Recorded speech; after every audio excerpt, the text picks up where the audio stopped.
नमस्कार बच्चों, जैसा कि पिछले व्याख्यान में आपने पढ़ा स्वतंत्रता के पश्चात नृत्य, संगीत और गायन। आज हम इसमें पढ़ रहे हैं लोक संगीत। भारतीय लोक संगीत की परंपरा उतनी ही पुरानी है जितनी शास्त्रीय संगीत परंपरा। लोक कलाओं को राज्य की संरक्षण व प्रोत्साहन प्राप्त नहीं हुआ, इन्हें आमजन का सहयोग व सदैव मिलता रहा। लोक संगीत को स्वतंत्रता के पश्चात राजकीय संरक्षण व प्रश्रय अवश्य प्राप्त हुआ। लोक संगीत का संबंध बहुमत से है, इसलिए बहुमत पर आधारित प्रजातांत्रिक पद्धति में इसका महत्व बढ़ना असंभावी था।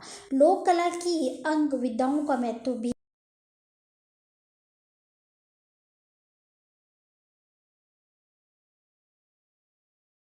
है। लोक संगीत की कोई निश्चित शैली नहीं है और यदि इसकी शैलियों की पहचान किया जाए तो इनकी संख्या कई हजारों में होगी। लोक संगीत की शैलियों में एकल गायन की परंपरा कम मिलती है एवं यह स्थिति नृत्य के संबंध में है। अधिकांश लोक संगीत की विधाएं सामूहिक ज्ञान और नृत्य के रूप में दिखाई देती हैं। वादन, गायन एवं नृत्य की समन्वित प्रस्तुतियां लोक संगीत की विशेषता है। स्वतंत्रता के पश्चात लोक संगीत को उन्नत बनाया गया। अनेक वाद्य यंत्र जिनका प्रयोग शास्त्रीय संगीत तक सीमित था, उनका प्रवेश लोक संगीत में भी होने लगा।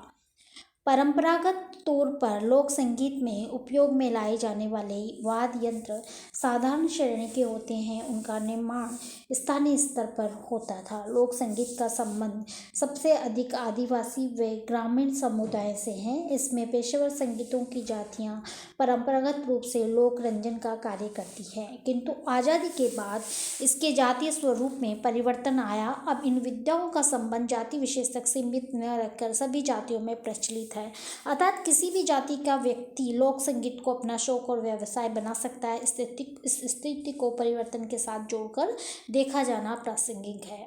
जैसे कि लोक संगीत यानी लोक जनता में जो प्रचलित संगीत है, ये कोई विशेष संगीतकार नहीं होते, इनको कोई संगीत की शिक्षा अलग से नहीं दी जाती है।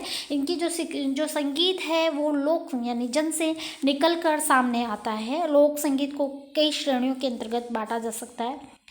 प्रथम श्रेणी के अंतर्गत आदिवासी व ग्रामीण समुदाय द्वारा त्योहारों व सामाजिक अवसरों पर सामुदायिक प्रस्तुति को रखा जा सकता है।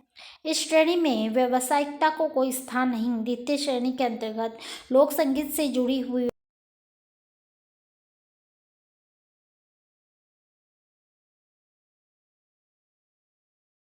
मिरासी, ढोली, भांड, डोम, डाडी, नट, कंजर, बहाट इत्यादि जातियां इस श्रेणी में आती है, किंतु अब इन्हें सामाजिक संरक्षण नहीं मिल पा रहा है। अब लोक संगीत और लोक कलाओं का वाणिज्यकरण हो रहा है। राजस्थान के कालबेलिया संगीत, जिसमें वादन, गायन एवं नृत्य तीनों मिले जुले रहते हैं, लोकप्रियता दिनों दिन देश और विदेश में बढ़ी है। इस नृत्य का जो नाम है वो कालबेलिया नाम की गुमकड़ जनजाति पर रखा गया। नोट करें आप कि कालबेलिया जो अपन नृत्य कहते हैं, ये किस लिए कालबेलिया जो नाम की गुमकड़ जनजाति थी उस पर रखा गया। इसी प्रकार राजस्थान के हाड़ौती अंचल में कंजर जाति की बालाओं द्वारा किया जाने वाला चक्री नृत्य लोकप्रियता व प्रसिद्धि प्राप्त करता जा रहा है। ये सब लोक संगीत के वाणिज्यकरण का परिणाम है। लोक संगीत की तीसरी श्रेणी अधिक व्यापक और विस्तृत है। भारत के विभिन्न भागों में विभिन्न त्योहारों पे व सामाजिक अवसरों पर लोक संगीत की प्रस्तुतियाँ ग्रामीण व आदिवासी श्रेणी में होती है। भारतीय संस्कृति और सामाजिक परंपराओं का संगीत से सीधा संबंध रहा है। विशेषकर संस्कारों के अवसरों पर संगीत शुभ और मंगलमय माना जाता है। संगीत धार्मिक अनुष्ठानों व पूजा इत्यादि का आवश्यक अंग रहा है। अतः जन्म व विवाह के अवसर पर व्यावसायिक संगीतों की प्रस्तुति अपने स्थान पर है, किंतु इन अवसरों पर महिलाओं द्वारा प्रस्तुत संगीत महत्वपूर्ण स्थान रखता है। इसी प्रकार कृषि कार्य के विभिन्न कार्यों व प्रश्नों से जुड़े लोकगीतों की एक लंबी श्रृंखला पाई जाती है। इन गीतों से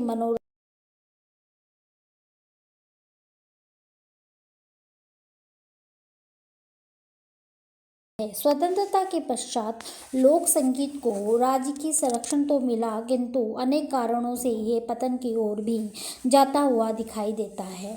आधुनिकीकरण इनके लोप का एक कारण है। कृषि के स्वरूप में भारी परिवर्तन आया। कृषि में मशीनीकरणों के प्रयोग ने ग्रामीण क्षेत्रों में सांस्कृतिक संकट को जन्म दिया।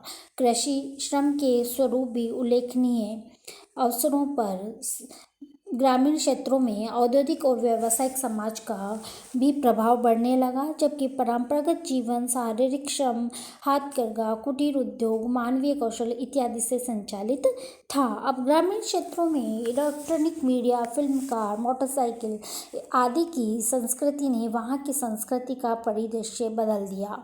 लोक संगीत के वाणिज्यीकरण की प्रवृत्ति इसके हित में नहीं रही। लोक संगीत की प्रवृत्तियों पर जो अपन आगे भी इसकी चर्चा हम करेंगे।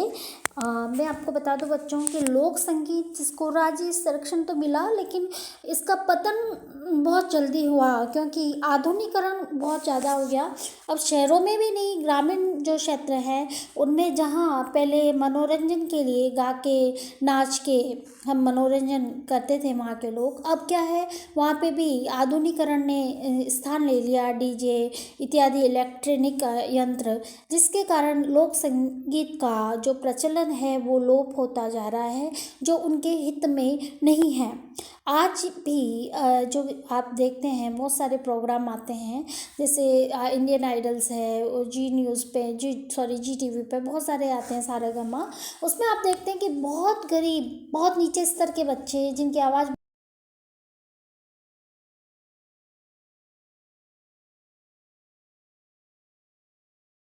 कोई प्रोत्साहन नहीं मिलता है, जिसके कारण ये जो लोक संगीत है इसका पतन हमें दिखाई दे रहा है। अगला है नृत्य। भारत में 2000 वर्षों से नृत्य की एक अविराम और अटूट परंपरा चली आ रही है। नृत्य यानी नाच राजा महाराजाओं के दरबार में भी ये कला थी, यानी नृत्य के लिए अलग से नर्तिकाएं और नृत्य कलाकार भी होते थे, और इनको शिक्षा भी वहाँ पे दी जाती थी, जिससे ये बहुत, जैसे कि बहुत कोई विशाल दरबार का आयोजन हो या विशेष अवसर पे हो या राजा के जन्मदिन पे हो या रानी के स्वागत में हो, तो तरह तरह के नृत्य करके मनोरंजन उनका किया जाता था। नृत्य की संगीत की तरह दो शैलियाँ हैं, जिनमें क्रमशः शास्त्रीय नृत्य शैली एवं लोक नृत्य शैली के नाम से जाना जाता है। शास्त्रीय नृत्य शैलियाँ प्राचीन ग्रंथ परंपराओं से विकसित हुई। भरत मुनि की कृति नाट्य शास्त्र में भारतीय नृत्य कला का विकसित और विस्तृत रूप का उल्लेख मिलता है। शास्त्रीय संगीत की तरह शास्त्रीय नृत्य भी स्वतंत्रता के पूर्व विशिष्ट जनों तक सीमित थी। इनके प्रस्तुति मंदिरों व राज दरबारों दोनों में होती थी। भारत के शास्त्रीय नृत्यों की उत्पत्ति धार्मिक और दार्शनिक आधारों पर हुई। शास्त्रीय नृत्य भारतीय संस्कृति के उत्कृष्ट रूप को प्रस्तुत करते हैं। शास्त्रीय नृत्य हमेशा एक जैसे नहीं रहे, उनके समय समय में परिवर्तन होते रहे। शास्त्रीय नृत्य क्षेत्र विशेष संबंध रखते हैं। उदाहरणतः कथक उत्तरी भारत की शास्त्रीय नृत्य विद्या है, तो कथकली दक्षिण भारत की शास्त्रीय नृत्य विद्या है, जो केरल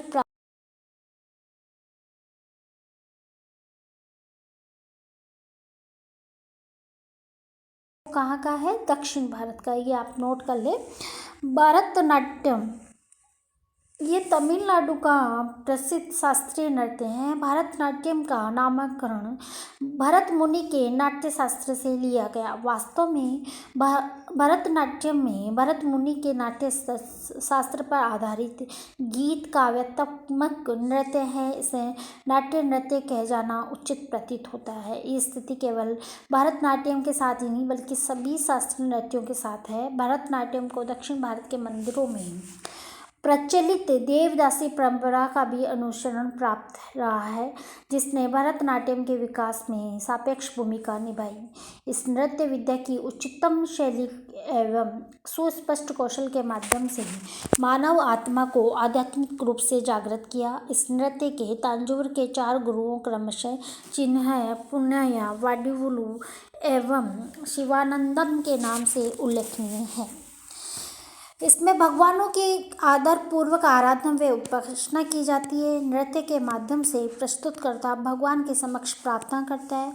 अपनी प्रार्थना को सार्थक बनाने के लिए विभिन्न भाव भंगिमाओं और मुद्राओं का सहारा लिया जाता है। भरतनाट्यम को सदियों तक जीवित रखने का श्रेय मंदिर नर्तकों को जाता है, जिन्हें देवदासी कहा जाता है। इस नृत्य में संपूर्ण शरीर के संपूर्ण अंग महत्वपूर्ण भूमिका निभाते हैं। इस नृत्य में हाथों की भाषा बहुत महत्व रखती है, जिसे नृत्य हस्त भी कहा जाता है, इसमें 28 एक हाथ के घुमाव तथा 24 दो हाथों के घुमाव होते हैं। प्रत्येक प्रतीक व अर्थ के लिए पृथक पृथक तरीके अपनाए जाते हैं। भरतनाट्यम की प्रस्तुति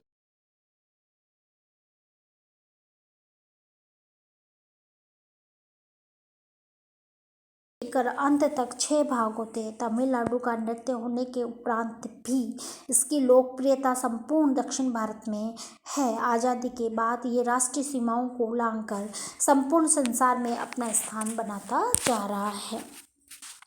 कथकली ये केरल प्रांत का प्रसिद्ध शास्त्रीय नृत्य है। अन्य स्थानों की तरह केरल के शास्त्रीय नृत्य की उत्पत्ति नृत्य वाटिका अथवा कथा नृत्य के रूप में हुई। कथकली का शाब्दिक अर्थ ही कथा आधारित नाटक से है। परंपरागत तौर पर यह नृत्य केरल की योद्धा जाति नायर में प्रचलित रहा। कथकली के विकास का व्यवस्थित इतिहास मिलता है। कथकली की प्रथम रचना कोटाराका के राजा द्वारा 1575-1650 ईस्वी में की गई। कला को निरंतर केरल के शासकों को संरक्षण और प्रोत्साहन मिलता रहा। ये नृत्य पुरुषों द्वारा किया जाता है। इसको नोट कर लें आप, कथकली। इसमें नाटक, अभिनय, नृत्य व संगीत विधाओं का सम्मिश्रण होता है, किंतु कलाकार अथवा प्रस्तुतकर्ता बोलता नहीं है। कलाकार अपनी भाव भंगिमाओं और शरीर की भाषाओं से अपनी कहानी को अभिव्यक्त करता है। हाथों से लगभग 600 संकेत दिए जाते हैं। एक साथ 3 कलाकार मिलाकर नृत्य करते हैं। तीनों नर्तकों के पहनावे साज सज्जा से पहचान लिया जाता है। इसमें सात्विक ईश्वर समान, राजसिक यानी नायक के रूप में एवं तामसिक राक्षस रूप में सम्मिलित होते हैं, यानी देवीय नायक और राक्षस 2 गायक मलयालम में कहानी का गायन करते हैं। अब शहरी प्रस्तुतियों में कहानी को संक्षिप्त कर दिया गया।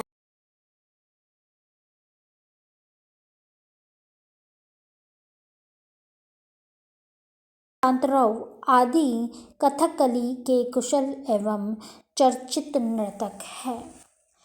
मोहिनीअट्टम ये भी केरल के शास्त्रीय नृत्य शैली है। मोहिनीअट्टम का शाब्दिक अर्थ है मोहिनी अथवा मायाविनी, जादूगरनी का नृत्य। ये वैष्णव भक्त परंपरा से अनुप्राणित नृत्य है। बच्चों इसको नोट कर लें आप। मोहिनीअट्टम इसका अर्थ क्या है, जिसकी चर्चा व्यवहार माला नामक ग्रंथ में भी हुई है। महिलाओं द्वारा किए जाने वाला यह नृत्य एकल प्रस्तुति के रूप में किया जाता है।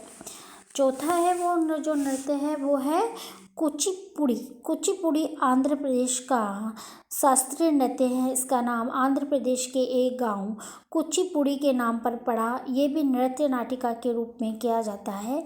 इसकी उत्पत्ति ब्राह्मण नृत्य और देवदासी परंपरा के एकल शास्त्रीय नृत्य के से मिलन से मानी जाती है। ये 15वीं सदी के अस्तित्व में आया और विजयनगर साम्राज्य के दौरान अपनी ऊंचाइयों पर पहुंचा। इसकी शुरुआत परिपक्व रूप में 1502 ईस्वी में हुई बताई जाती है। सत्रहवीं सदी के सिद्धेन्द्र योगी को इसका वास्तविक संस्थापक माना जाता है। वह कुचिपुड़ी गांव में आया और उसने इस नृत्य के लिए एक संगठन बनाया। कुचिपुड़ी नृत्य की कथा वस्तु भगवान विष्णु के 10 अवतार से ली गई है। यह मुख्य रूप से नृत्य नारी प्रधान नृत्य है। इसमें नर्तकगण बाहरी वस्त्र और गहनों पहनती है। इसके साथ वाद्य यंत्रों की एक लंबी पंक्ति होती है। ठीक है, अब आगे है ओडिसी। ओडिसी ये उड़ीसा का शास्त्रीय नृत्य है। न केवल उड़ीसा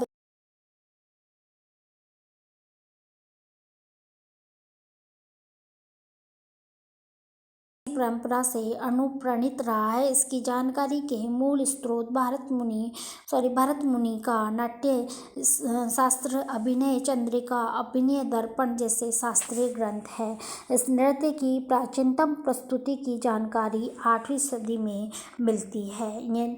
वहाँ के राजा डंग ने नर्तकगण को भगवान कृष्ण को प्रेम प्रदर्शित करने के लिए प्रोत्साहित किया। कृष्ण को विष्णु के 8वें अवतार के रूप में पूजा गया। इसकी विषय वस्तु और शैली का चयन जयदेव कृत गीत गोविंद से लिया गया। इसको आप नोट कर लें कि इसकी विषय वस्तु और शैली का चयन किससे लिया गया?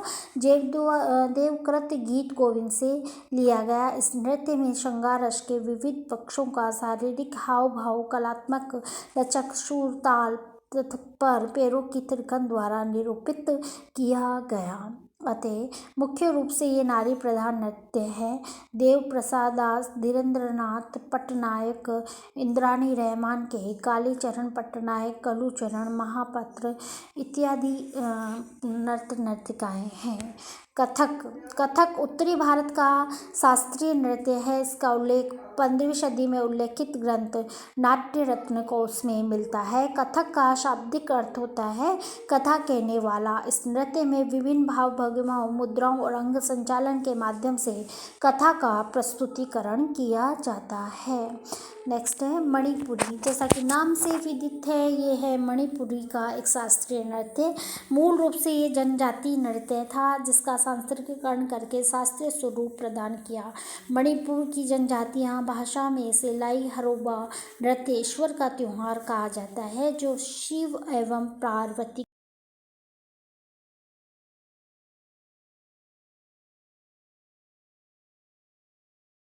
जिसके माध्यम से कृष्ण के जीवन का वर्णन मिलता है। मणिपुरी के सभी नृत्यों का आधार लाई हरोबा नृत्य यानी ईश्वर के त्योहार पर प्रस्तुत है। मणिपुर की विषय वस्तु वैष्णव धर्म अथवा विष्णु अथवा कृष्ण की गाथाओं से ली गई है। यह अत्यधिक मर्यादित नृत्य है जिसमें भाव की कोमल भंगिमाएं प्रस्तुतिकरण का माध्यम होती है। रविंद्रनाथ टैगोर ने मणिपुर नृत्य को बढ़ावा देने में महत्वपूर्ण योगदान दिया। मणिपुर नृत्य में अंग संचालन के माध्यम से भावनाओं को अभिव्यक्ति पर जोर दिया गया। इसके साथ 2 ढोल बजते हैं जिसे पुंग कहते हैं। इसके अतिरिक्त ऐसराज, घंटियां व बांसुरी भी बजाई जाती है। सविता मेहता, थंबल आयबा, नागवी देवी, जावरी भगनिया, नैना जावरी, निर्मला मेहता, रीता देवी नृत्यांग इत्यादि नृत्यगान है। शास्त्रीय नृत्यों की परंपरा मुख्यतः मध्यकाल में आरंभ और विकसित हुई। इन्हें शासकों का संरक्षण प्राप्त हुआ। अंग्रेजी शासन के दौरान स्थानीय रियासतों अथवा रजवाड़ों से इन्हें संरक्षण मिलता रहा।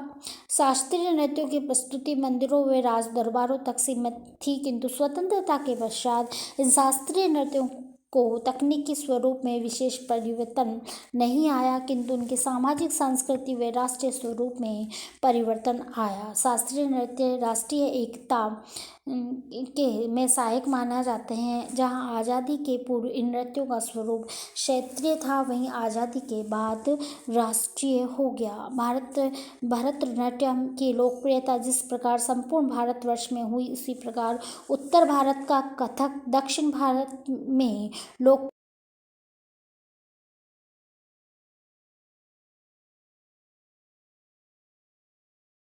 महत्वपूर्ण परिवर्तन आज़ादी के बाद इन नृत्यों को प्रजातंत्रीकरण व सामाजिकरण होना माना जा सकता है। इन नृत्यों की व्यापकता बढ़ी एवं राज दरबारों व मंदिरों तक सीमित न कर वे सार्वजनिक जनमंचों पर प्रस्तुत किए जाने लगे। आज़ादी के पूर्व ये कम लोगों का मनोरंजन करते थे। आज़ादी के बाद अधिसंख्यक लोगों का मनोरंजन करने लगे। इन्हें केंद्र व राज्य सरकारों से सहयोग व समर्थन प्राप्त होने लगा। आज़ादी के बाद विद्यालयों, केंद्रों, गुरुओं का विस्तार हुआ। धीरे धीरे इसकी शिक्षा और प्रस्तुति का वाणिज्यीकरण हो चुका था।